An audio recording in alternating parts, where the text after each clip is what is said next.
In this video we understand about polynomial. सारी चीज़ें हम पॉलिनोमियल के बारे में समझेंगे, किस इक्वेशंस को हम पॉलिनोमियल कहते हैं, डिग्री क्या होती है, कोफिशिएंट क्या होता है, सारी चीज़ें। तो देखो, सबसे पहले समझो कि पॉलिनोमियल क्या है। An algebraic expression in which the variables involve have only non negative integral power. ये जो वर्ड है ना, नॉन निगेटिव इंटीग्रल पावर, उसी को हम पॉलिनोमियल बोलेंगे जिस एल्जेब्रिक एक्सप्रेशन में जो वेरिएबल हमारा होगा वो non negative integral power consider करता है। अब इसको बिल्कुल सिंपल वे में समझेंगे। देखो, एल्जेब्रिक एक्सप्रेशन मीन्स क्या, दो चीज़ें आप जानते होंगे। एक हमारा होता है एक कांस्टेंट टर्म, एल्जेब्रा में हमें पढ़ते हैं ना, एक कांस्टेंट टर्म होता है और एक हमारा होता है वेरिएबल्स। ठीक है, तो वेरिएबल्स, देखो वेरिएबल्स क्या होता है, जो हमारा नंबर होता है ना, X Y T P Q, जो चेंज होता है, जो फाइंड करते हैं हम, वो वेरिएबल होता है।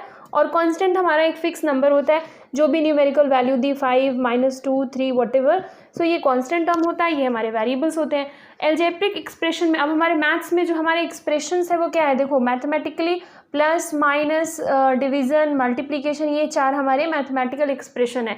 तो ये दोनों जब इनसे जुड़ के कोई इक्वेशन फॉर्म करेंगे वो एल्जेब्रिक एक्सप्रेशन होता है। तो सारा एल्जेब्रिक इक्वेशन हमारा पॉलिनोमियल नहीं होता है। कौन सा होता है कौन सा नहीं होता है वो अभी समझेंगे। तो सबसे पहले समझो कि किस एल्जेब्रिक एक्सप्रेशंस को हम लोग पॉलिनोमियल नहीं कहते, किसको नहीं कहते हैं। तो सिर्फ और सिर्फ आपको क्या देखना, अपना वेरिएबल पार्ट देखना है इक्वेशन में। पार्ट को देख के और आइडेंटिफाई करेंगे कि पॉलिनोमियल है कि नहीं है। चलो मान लो हम जो वेरिएबल्स पे समझाएंगे वो मेरा वेरिएबल क्या हो गया, एक्स वेरिएबल है। तो अगर मेरा वेरिएबल निगेटिव पावर पे होगा तो वो नहीं होगा। अगर मेरा वेरिएबल रूट में होगा, रूट एक्स अगर देखो किसी इक्वेशन में, तो ये जो है ये हमारा पॉलिनोमियल नहीं है। That equation will not consider as a polynomial. अगर हमारे इक्वेशन में कहीं पे रूट एक्स है, मतलब जो मेरा वेरिएबल पार्ट है वो रूट में है, स्क्वायर रूट में है, तो वो मेरा पॉलिनोमियल नहीं होगा। अगर कहीं पे देखा एक्स का पावर -1 है तो भी नहीं होगा। देखो एक्स का पावर -1, तो ये इसका जो पावर है ये क्या हो गया, ये निगेटिव पावर हो गया। कंडीशन के हिसाब से हमारा नॉन निगेटिव इंटीग्रल पावर होना चाहिए, ठीक है, तो ये भी नहीं होगा, है ना। इसको हम रैशनल पावर कहते हैं। तो ये अगर रूट में है तो भी हमारा पॉलिनोमियल नहीं है। Then also it is not a polynomial, not a polynomial, ठीक है। अगर x का पावर -1 है तो भी ये पॉलिनोमियल नहीं होगा, नॉट अ पॉलिनोमियल। या अगर x का पावर कहीं देखो 2/3 1/5 इस तरीके से अगर कोई पावर है तो भी ये पॉलिनोमियल नहीं होगा। क्लियर है। अगर रूट एक्स है तो भी पॉलिनोमियल नहीं है, एक्स का पावर -1 है तो भी ये पॉलिनोमियल नहीं है। अगर एक्स का पावर 2/3 1/5 या कुछ भी यहाँ पे फ्रैक्शन में दे रहा है एक्स के पावर में, तो भी ये पॉलिनोमियल नहीं है। तो ये सारे कंडीशंस है जब हमारा इक्वेशन जो होता है पॉलिनोमियल नहीं होता है। रेस्ट बाकी कंडीशंस में हमारा इक्वेशन पॉलिनोमियल है। तो बेसिकली जो हमारा वेरिएबल है, जो भी वेरिएबल है आपके इक्वेशन में, एक्स है वाई है जो भी है, उस वेरिएबल को आप चेक कीजिएगा कि वेरिएबल स्क्वायर रूट में नहीं होना चाहिए, वेरिएबल का टर्म निगेटिव पावर नेगेटिव नहीं होना चाहिए, वेरिएबल्स के पावर में कहीं भी फ्रैक्शन नहीं होना चाहिए। इस तरीके का अगर इक्वेशन में है तो हम बोलेंगे it is not a polynomial, and otherwise rest all are polynomial. So understand with examples. ये सारे इक्वेशंस को देखेंगे और समझेंगे कि इसमें से कौन से पॉलिनोमियल हैं और कौन हमारे पॉलिनोमियल्स नहीं हैं। तो देखो फर्स्ट इक्वेशन है x³ - 5x + 2। तो पहले वेरिएबल को आइडेंटिफाई करेंगे कि वेरिएबल क्या है, x इसमें वेरिएबल, ये हमारा वेरिएबल टर्म है। तो ये बहुत सिंपल इक्वेशन है, ये तो सारा पॉजिटिव पावर है यहाँ पे, तो ये हमारा पॉलिनोमियल है। ये एक सिंपल इक्वेशन है, वेरिएबल सिंपल दिया गया है, इसके पॉजिटिव पावर्स हैं, तो दिस इज अ पॉलिनोमियल। इस इक्वेशन में देखो यहाँ पे तुम्हारा वेरिएबल क्या है, द वेरिएबल इज y। अब y को सिर्फ आप देखो कि y क्या रूट में है, नहीं है। यहाँ पे जो ये रूट है स्क्वायर रूट, ये सिर्फ 2 के ऊपर है, y के ऊपर नहीं है। तो ये भी हमारा एक पॉलिनोमियल है, ये भी हमारा सिंपल इक्वेशन है। क्वेश्चन नंबर 3 में देखना, 4t² + t/6 + 2√3। तो यहाँ पे ये 2√3 जो है ये कांस्टेंट टर्म है इक्वेशन का, और मेरा वेरिएबल क्या है, t। तो t का पावर सिर्फ चेक करना, t का पावर क्या है, कहीं भी नॉन निगेटिव इंटीग्रल पावर है ना, तो ये नॉन निगेटिव इंटीग्रल पावर्स है, तो ये भी हमारा पॉलिनोमियल है। क्वेश्चन नंबर 4 में हमारा जो वेरिएबल है दैट इज z, लेकिन यहाँ पर तो z ठीक है, इसका जो पावर है वो 1 कंसीडर होगा, लेकिन यहाँ पे जो है ये गलत है। यहाँ पे जो z है हमारा कहाँ है, डिनोमिनेटर में है। तो देखो इसका मतलब क्या हुआ, 5/z का मतलब होगा 5z का पावर -1, ठीक है, एक्सपोनेंट से ये मतलब होगा। तो यहाँ जो z जब डिनोमिनेटर में आ गया, इसका मतलब कि ये निगेटिव हो गया, पावर इसका z का क्या हो गया, निगेटिव हो गया। तो ये जो है ये पॉलिनोमियल नहीं है। सिमिलरली 2√x + 7, तो यहाँ पे जो रूट है वो किस पे है, वेरिएबल पे है, तो ये भी हमारा पॉलिनोमियल नहीं है। और -7, देखो इस तरीके का कहीं कुछ अगर आता है तो ये पॉलिनोमियल है, ये कांस्टेंट पॉलिनोमियल है, ठीक है, कांस्टेंट पॉलिनोमियल है और इसकी डिग्री 0 होती है। डिग्री के बारे में अभी हम देखेंगे कि डिग्री कैसे फाइंड करते हैं। तो जब सिर्फ नंबर्स होंगे तो उसको क्या बोलेंगे आप, कांस्टेंट पॉलिनोमियल है। अच्छा, अगर आपको मान लीजिए एक दूसरा एग्जांपल लेंगे, एग्जांपल नंबर 7, अगर हमारा कुछ इस तरीके का है y⁻2/3 + 5, तो ये क्या पॉलिनोमियल है? नहीं, ये भी पॉलिनोमियल नहीं है। क्यों? क्योंकि यहाँ वेरिएबल्स का जो एक्सपोनेंट जो पावर है वो 2/3 में है। क्लियर हो गया कि कौन से इक्वेशंस पॉलिनोमियल होंगे और कौन से नहीं होंगे। Now we understand about the degree of the polynomial. Degree of polynomial पहचानने का बहुत ही सिंपल सा प्रोसेस है। जो भी वेरिएबल है ना उसका हम लोग हाईएस्ट पावर कंसीडर करते हैं, the highest power of the variable. अब सिंगल वेरिएबल और डबल वेरिएबल में इसको समझेंगे, लेकिन डिग्री होता क्या है किसी पॉलिनोमियल का, जो भी वेरिएबल है उस इक्वेशन का वेरिएबल चेक कर लेना कि वेरिएबल क्या है और उसका हाईएस्ट पावर जो होगा वो उस इक्वेशन का, उस पॉलिनोमियल का डिग्री कंसीडर होगा। जैसे एक इक्वेशन है 4x3 - 3x² + 5, ये एक सिंपल सा इक्वेशन है। तो यहाँ पे सबसे पहले क्या चेक करना, वेरिएबल। तो वेरिएबल क्या है, x, सिंगल वेरिएबल है, इसमें 1 वेरिएबल का इक्वेशन है ये। तो अब इस x का हाईएस्ट पावर कौन सा है, 3 या 2? तो ऑब्वियसली 3 हमारा हाईएस्ट पावर है, तो इस पॉलिनोमियल की जो डिग्री हो जाएगी दैट विल बी 3। तो हम इसका लिख देंगे कि इसका जो डिग्री होगा ये क्या हो जाएगा, 3 होगा। तो बहुत सिंपल है, highest power of the variable होता है डिग्री ऑफ द पॉलिनोमियल। लेकिन यहाँ पे हमारा जो ये इक्वेशन था ये सिर्फ सिंगल था, सिंगल मीन्स 1 वेरिएबल का था। अगर मान लो कि मोर देन 1 वेरिएबल आता है, 2 वेरिएबल्स के इक्वेशन आते हैं, जैसे एक एग्जांपल लेना 2 वेरिएबल का, 4x² y³ - 5xy² + 7, ये एक इक्वेशन हो गया। तो यहाँ पे डिग्री कैसे फाइंड आउट करेंगे? अब यहाँ पे देखो, यहाँ पे वेरिएबल्स जब चेक करोगे तो 2 वेरिएबल है, x और y, तो ये 2 वेरिएबल का इक्वेशन है, तो उससे कोई प्रॉब्लम नहीं है। फिर भी हमारा सेम ही रूल होता है कि highest power of the variable. इसमें करते क्या है कि हम इसका सम करते हैं, जो ईच टर्म्स है ना, तो हर टर्म में हम देखेंगे कि मेरे वेरिएबल का पावर कितना है, उसको ऐड कर देंगे।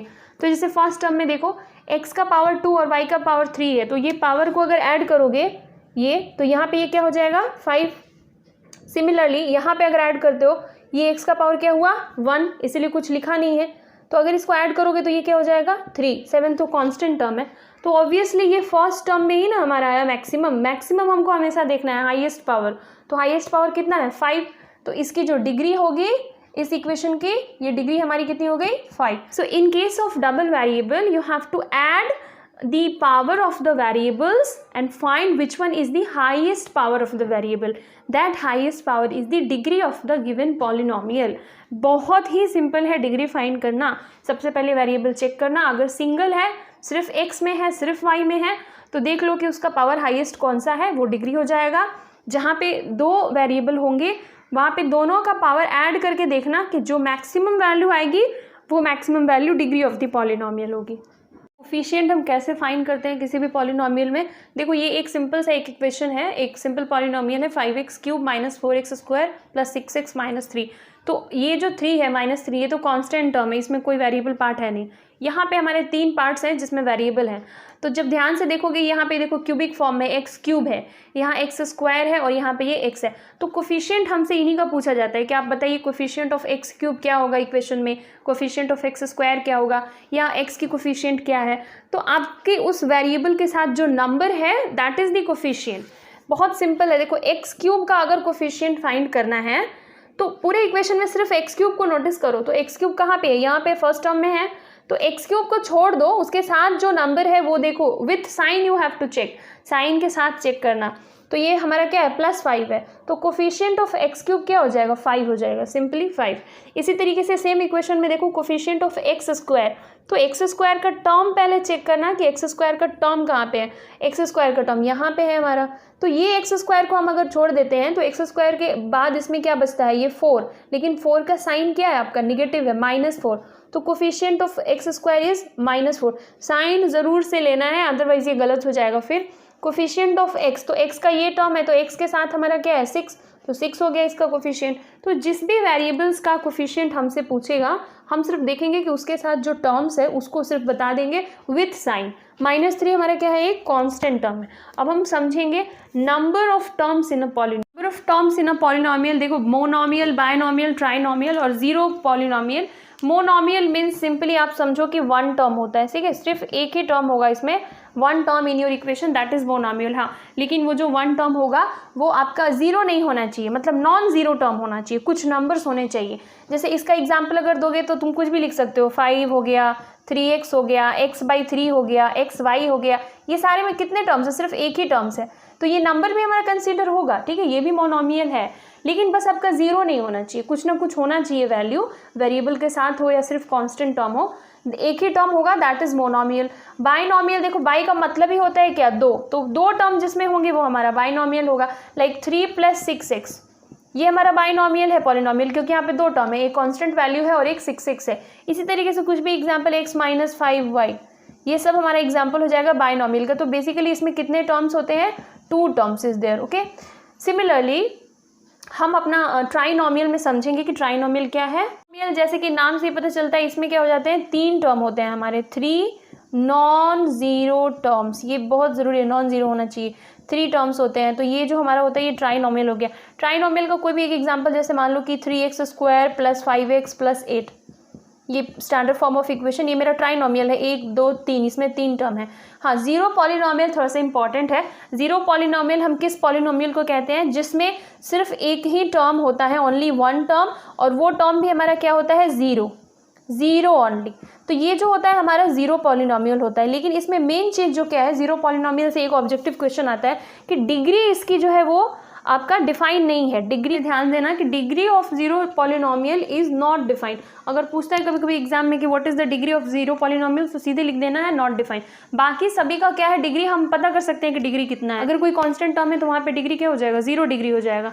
बट जीरो पॉलिनोमियल की डिग्री जो है ये डिफाइन नहीं है, this is not defined. So this is the basic things in polynomial chapter. As you start this chapter you have to understand which equations are polynomial, degree क्या होती है, coefficient कैसे फाइंड करते हैं, और टर्म्स के अकॉर्डिंग क्या होता है पॉलिनोमियल। तो इस पे अब आप एक्सरसाइज सॉल्व कर सकते हैं। वेरियस डिग्रीज में देखो अलग अलग डिग्री के हिसाब से पॉलिनोमियल का नेम है। जैसे लीनियर पॉलिनोमियल किसको बोलते हैं, जिसकी डिग्री जो होती है ना वो 1 होती है। डिग्री हम ऑलरेडी डिस्कस कर चुके हैं। तो मतलब अगर x का पावर आपका 1 है, जो शो तो नहीं करेगा, तो वो हमारा जो हो गया वो लीनियर पॉलिनोमियल हो गया। जैसे मान लो इसका एग्जाम्पल हो जाएगा 3x + 5, ये जो है ये लीनियर पॉलिनोमियल है, यहाँ पे x का पावर क्या है, 1 है। क्वाड्रेटिक पॉलिनोमियल में समझ जाओ डिग्री क्या होनी चाहिए, डिग्री 2 होनी चाहिए। तो ऐसा कोई भी इक्वेशन जहाँ x का पावर 2 है वो मेरा क्वाड्रेटिक पॉलिनोमियल का एग्जाम्पल हो जाएगा। लाइक x² + 5x - 2, तो यहाँ पे x का पावर क्या है, 2 है, डिग्री 2 हो गई इक्वेशन की। So this form of equation is known as the quadratic polynomial. Similarly cubic polynomial में हमारा जो होगा वो डिग्री 3 कंसीडर होगा। जैसे x³ + 4x² + 3x + 9, तो यहाँ पे जो है ये 3 पावर है, हाईएस्ट पावर, डिग्री 3 है। So this form is consider as the cubic polynomial. Bi polynomial होता है जिसकी डिग्री 4 होती है। तो देखो ये सारे जो है ना ये वेरियस डिग्रीज के पॉलिनोमियल है, which one is linear, quadratic, cubic and bio quadratic. ये सारे जो टर्म्स हमने समझे, इससे हम अपना एक्सरसाइज कंप्लीट कर सकते हैं 2A एक्सरसाइज में यही सारी क्वेश्चंस हैं कि कौन से पॉलिनोमियल है, डिग्री क्या है, कोफिशिएंट क्या है। नेक्स्ट वीडियो में हम डिस्कस करेंगे zeros of a polynomial, that is very important. What is the concept of the zeros of a polynomial, ये हम नेक्स्ट वीडियो में डिस्कस करेंगे। वीडियो पसंद है तो जरूर लाइक कीजिएगा, चैनल को सब्सक्राइब कीजिएगा और शेयर जरूर कीजिएगा अपने फ्रेंड्स के साथ।